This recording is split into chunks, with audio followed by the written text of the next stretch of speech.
আমার জীবনের প্রথম আমি কাঁচা মরিচের আচার বানালাম।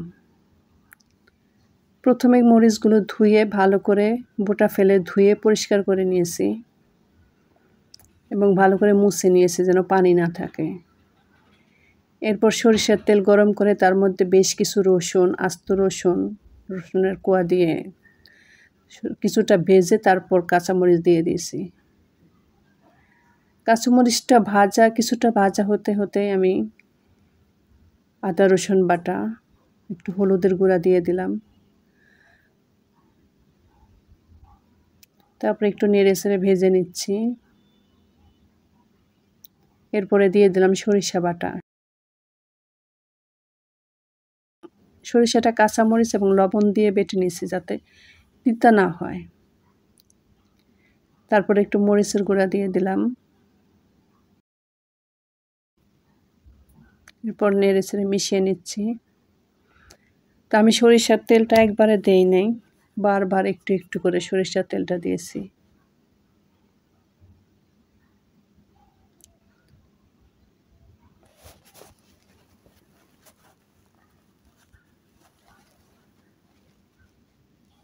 তারপর নেড়েচেড়ে নিচ্ছি।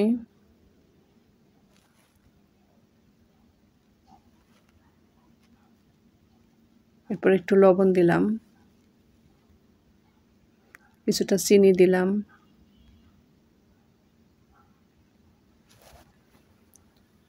এরপর একটু ভিনেগার দিলে আচারটা ভালো থাকে, একদম সংরক্ষিত থাকে, ভালো নষ্ট হয় না।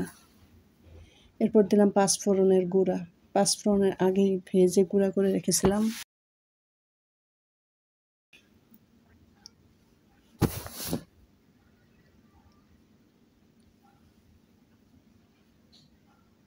আবার সরিষার তেল একটু দিলাম।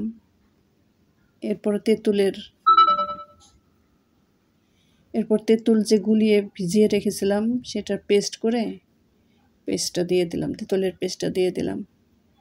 তেঁতুলের কাঁধ বলে সবাইকে। এরপর মিশিয়ে নিচ্ছি। এই তো আমার আচারটা শুকিয়ে গেছে, ভাজা ভাজা হয়ে গেছে মশলাটা। এরপর আমি আচারটা বয়ামে ভরে নিলাম।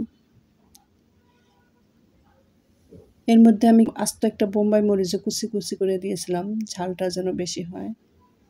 আচারটা বেশ মজা হয়েছে, যেই খেয়েছে বেশ মজা হয়েছে, কিন্তু যারা ঝাল খাইতে পারে না তারা ঝালের ব্যাপারে একটু কমপ্লেন করছে যে ঝাল বেশি হয়ে গেছে, কিন্তু খাইতে খুব টেস্ট হয়েছে। আলহামদুলিল্লাহ, খুব মজা হয়েছে আচারগুলো।